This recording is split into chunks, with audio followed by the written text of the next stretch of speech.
Hello, welcome back to the Arturia B3-V tutorial series. Today we're going to be taking a look at the Drawbar Modulator. Just before we set off on that, if I can point you at the Patreon link below, it's an awesome way to help support me and my channel. Thanks to everybody who's signed up so far, I really appreciate it. Okay, what does the Drawbar Modulator do? It gives us 10 banks. We've got bank 1 pre-selected here, it just happens to be empty, of modulation that we can apply to the drawbars of the organ. There are 3 different types of modulation that we can apply, envelope-based, LFO-based, and sequence-based. We'll deal with each of those in turn. I think the easiest is LFO, so we'll start there. What I'm going to do is I'm going to click the little drop-down box and choose LFO, and we get a sine wave. There are various different kinds of waves that you can choose from. You actually have to click and drag in this box. There's no other way to choose the different waves. And we've also got a period here that's going to specify how often this wave repeats. But at the moment it's not doing anything. I've set myself up a really simple sound here with pretty much no modulation of any sort. So we get what's something really quite close to a sine wave. You can see there are just 2 overtones. But we've already assigned this LFO as a modulation source, so why aren't we hearing anything going up and down? It's because we've not assigned the modulation to any of the drawbars. We've got these things in the lower window called pucks. They're basically glorified slider controls. I'm not exactly sure why they're called pucks. But basically everything above this yellow line in the lower section is going to apply positive modulation, and everything below the line is going to be negative modulation. Now this is where many user interfaces and I diverge, because I generally try to avoid, like the plague, any negative modulations applying to bipolar waves, but I will show you what it's doing. First thing I'm going to do is press a note, and we can get used to how that looks in Insight. So this is C3, and here we have the fundamental at more or less 260 Hz. Now I'm going to apply positive modulation to the 2-foot drawbar. It's really difficult to see, but there are actually grey numbers here. This is the 2-foot drawbar. I'm going to crank that all the way up to max. Now let's hear and see what happens. This spike that you're seeing pumping up and down is at just over 1K, 2 octaves above the fundamental, or the 8-foot drawbar.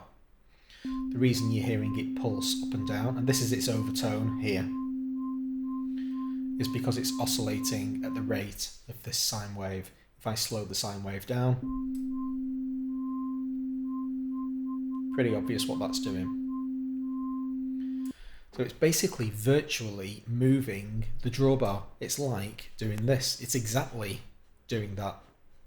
And this is a dynamic that you need to be aware of, because the modulation controls interact with the drawbars.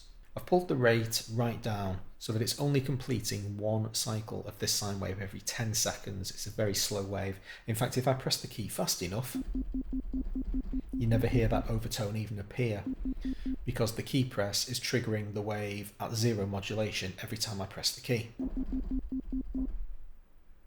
Now if I hold it down, you'll hear the wave come in and go out again.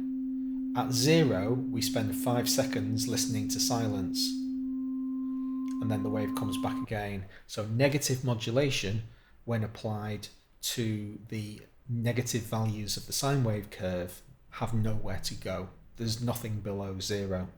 If I turn the drawbar up to maximum and do exactly the same thing, now you're going to hear full volume on the 2-foot drawbar for half the time.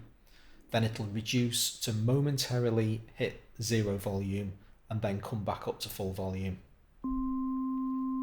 So all this time when it's on this wave, you can't go past maximum, and now it gets quieter, hits 0, comes back again, and spends 5 seconds at maximum volume. So the interaction between the modulation and the drawbars is everything. That's why you've got negative modulation. I'm not saying there's anything wrong with dragging these controls below the yellow line.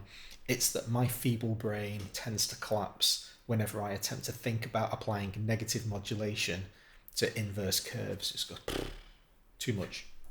Now it stands to reason that we can apply negative modulation to the 1 foot drawbar, and now the 1 foot drawbar and the 2 foot drawbars are going to swap places, and you'll see the two curves appear in Insight.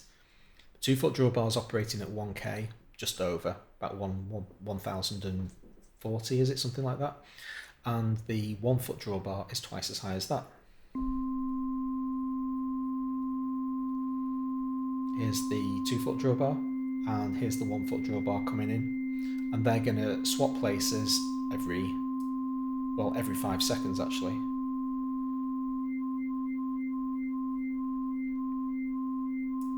There we go, seesaw effect. Just be careful in this lower window when you're setting the drawbars, because what I'm doing here is I left clicked and then I'm just dragging around with my mouse, so you can set multiple drawbars at once. It's not a case of picking one of these things up and dragging. If you veer over to the left or right, you will interact with the other controls. I'm not aware of any means by which you can reset all of these things to 0, sadly, either. So you basically have to double click on each of them to set that individual drawbar to 0. Now, if you remember earlier, I said the beginning of the wave starts at 0. Doesn't have to. If we increase the phase, we basically shift the entire wave, as you can see.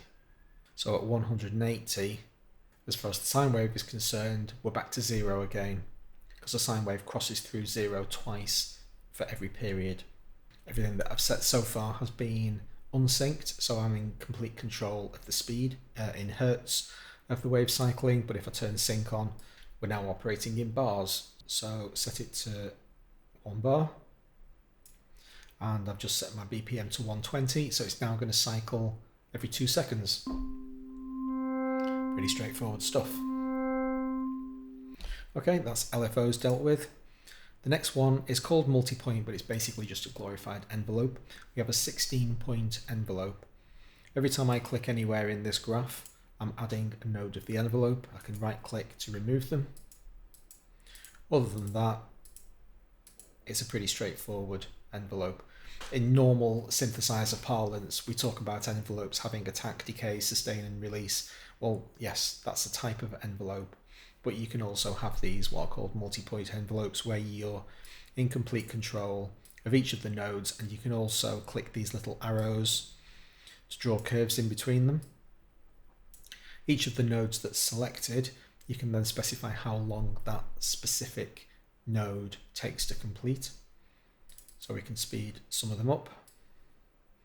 And you can see if I set it to 0, it's basically taking no time. So this is a fixed period of time on the x-axis, and then we interact with the nodes via our time control, or you can just pick them up and drag them around.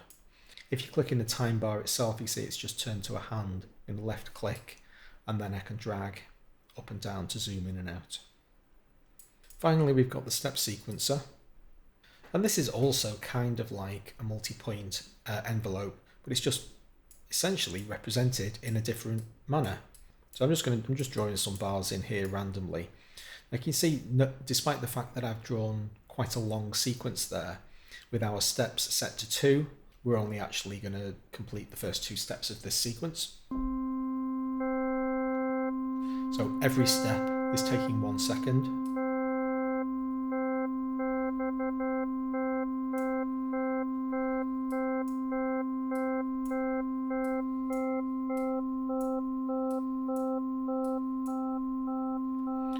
Now I can increase the number of steps.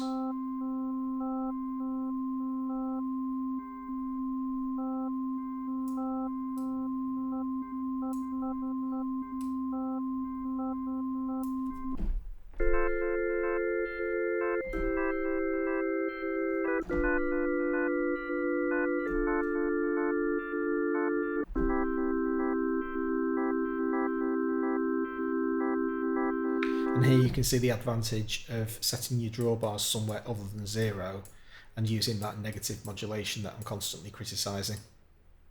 Because now we can have quite intensely active sequencers in both domains.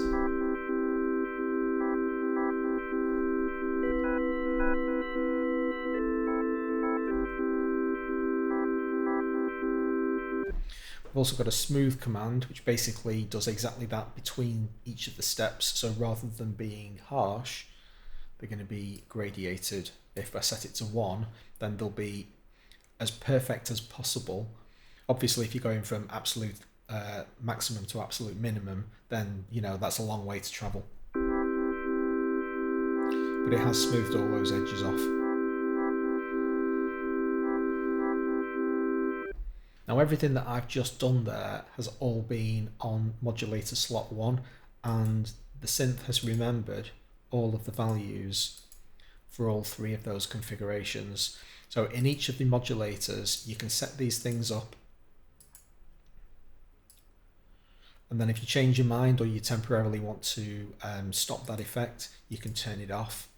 But the synth remembers everything that you input into all 10 slots. That's the Drawbar modulator sorted. Hope you enjoyed the episode. If you did, please hit the like button. I'll see you for the next episode. Thanks a lot.